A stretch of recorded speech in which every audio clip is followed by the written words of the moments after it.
The healthcare laws were changed. We're like, oh my God, we're going to change our lives. So we completely just got out of that and got in the wine world. And here we are, right? So the business, it's a simple business. You know, the mission of Blue Ridge Winery, believe it or not, has nothing to do with wine. You think it would? Right? The mission of the company, from the very beginning, like you get a picture. My wife and I are up there at the house. We're looking at an empty field. There was nothing here, and not even vines. There was just nothing. And we go, all right. The mission of this company is going to be to add value to people's lives. Period. That's the mission. When you study this stuff, you know, like value's got nothing to do with things. You know, like everything we have is going to be thrown away at some point, right? You know, and every university, they always do this study. They go, what makes people happy? You know, they send people out in the world that collect data. The researchers, they bring the data back. It's not wine, by the way. Close second, right? Every single time, it roots back to experiences with those you love, period, right? So everything we do here is designed around experience to create a moment that you'll never forget. Because I believe people don't remember days, they remember a moment in time, right? It's flashes that we get, right? So I'm hoping to meet that mission statement here, you know? It lasts about an hour 15 minutes. It's a bit of an emotional roller coaster ride. I can give everyone a heads up on it. We've adjusted with 2020, so we're used to that. Right? Yeah. 2020 wasn't a roller coaster. So let me tell you about my family real quick. My wife's name is Tiffany. There's a wine called Tiffany up on the menu. Oh, I like that. Right? You say it's good, right? Yes, so good. If you name it after your wife, it better be good. Right? We got married on a beach in Hawaii. That's why there's a beach theme on it. Kind of neat, right? And I can tell you, I owe every single thing that's great in my life to that little redhead. Cool. She's a cutie. I love that lady. God, we've been married to each other for 10 years now. But we've gotten married to each other 3 times now. I keep asking her to marry me. She keeps saying yes, so why not? You know, let's buy another grass, you know? We do. She wanted to be the first one to ever get married at the winery, so we did it out on the island in the snowstorm one day. So much fun. We have little babies. We have a 6-year-old little girl named Maggie, baby. That's our oldest. We have a 3-year-old named Joseph. He's wild. He's out of control. And then we have a 1-year-old named Natalie. I'm so in love. Oh my God. So if you go up on the deck and you walk around the deck, there's a lot of signs up there. Do you see them earlier? Mm-hmm. All those signs mean something to me personally. So there's one on the building over there. It goes, "Will you marry me forever?" One word, right? There's a quote on this building, right here, the chandelier room. It says, "I love being here with you right now." It sounds quirky, doesn't it? But I promise you, man, if you're in a moment that you're really enjoying with someone and you say it out loud, you go, you know what? I love being here with you right now. You can amplify that moment because your mind's gonna be even more in sync. They're gonna say it back to you. You're like, my little girl does it to me now. And Maggie's like, Dad, I love being here with you right now. Like, me too, Mom. You know, and Maggie, there's a quote of Maggie up here on this building over here.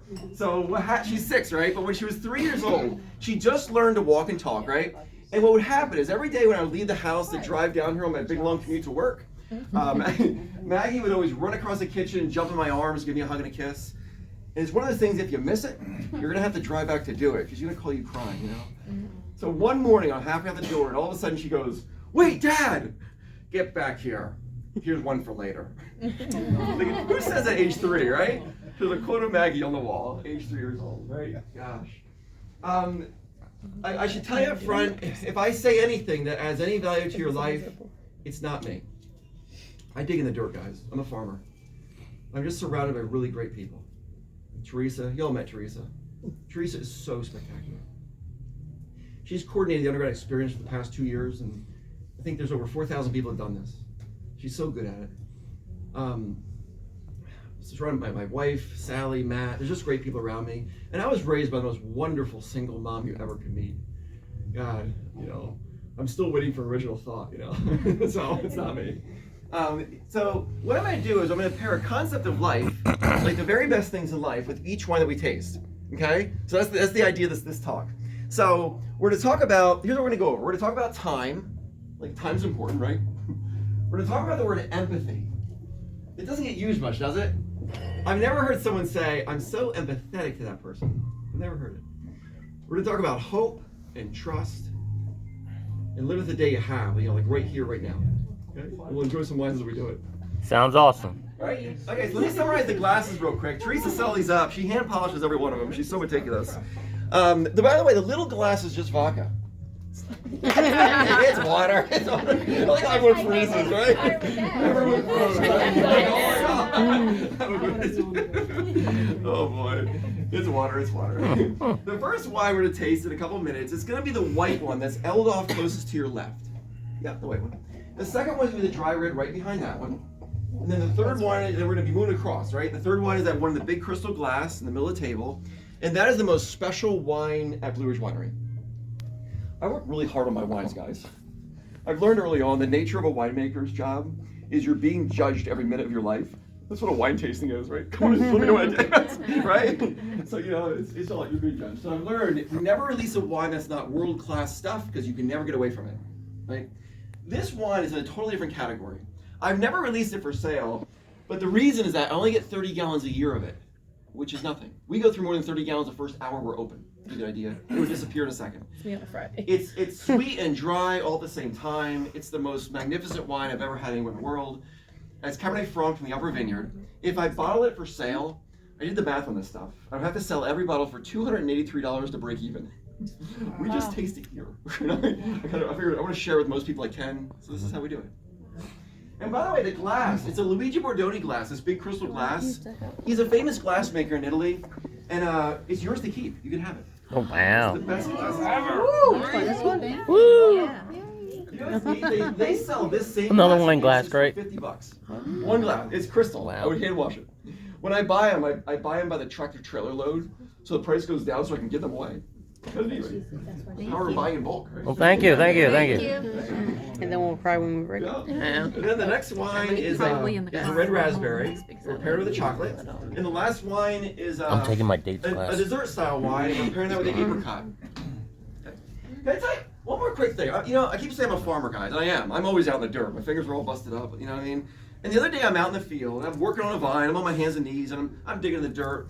And this thought shot through my head. I'm like, oh my God, that's the way it works. I mean, I'm thinking, you know, the ground has no opinion. It doesn't care what I plant. I could plant corn, soybeans, grass, any type of varietal grape. It's going to give me whatever I put in. It doesn't care. And our brains are the exact same way. It doesn't care what you put into it. You feed the good, you get the good. You feed the negative, you get the negative. The fact is, we become what we think about most of the time, isn't it? I might be late to the game, but it was a big revelation, guys. I'm like, there it is. So, all right, so before we even taste the first wine, can I bring up a couple of words to everyone? So the words are empathy, stress, and time. I think these things are so interconnected in our life. Empathy, stress, and time. I'll tell you why in a couple minutes. The first wine, it's made from a grape called Symphony. No one's ever heard of Symphony grapes, right? Everyone knows Chardonnay, Cabernet, Malbec, Zinfandel, Temporello. You can go on and on, right? Do you know that there's actually around 2,500 different varieties of grapes that vines that grow grapes for wine? And if you're drinking a Chardonnay, you're actually drinking a Chardonnay plant. It's a Merlot plant, Cabernet plant, right? So when someone says Chardonnay to me, my mind sees the leaves, not the wine, because all the leaves are cut different, right? So if you want to make a wine out of Symphony, you got to buy the vines, grow the Symphony grapes, squeeze them, go to juice, convert them to wine, and away you go, right? If you do the wine appropriate, it's going to smell like a Moscato, but it's not. Like it'll smell very floral, right? It'll then feel like a Riesling in your mouth, kind of acidic, but it'll then dry like a Chardonnay. It's kind of neat. One of the only complicated wines in the world. Most of them are pretty simple, straight up, right? From the menu upstairs, we've named this wine Conscience. Strange name, right? Conscience. If you want to taste it, feel free. We're pairing it with the Gruyere cheese on the table. It's a little soft piece of cheese. Not many people ever have Gruyere, so we figured we'll treat you to Gruyere cheese. I'll pull the lights down a little bit. Thanks for doing this today, guys. You were a lot of fun. You know, every room has a different feel to it. You're all lighthearted. You know, thank you. Easy, right? We grab a bottle of Conscience here.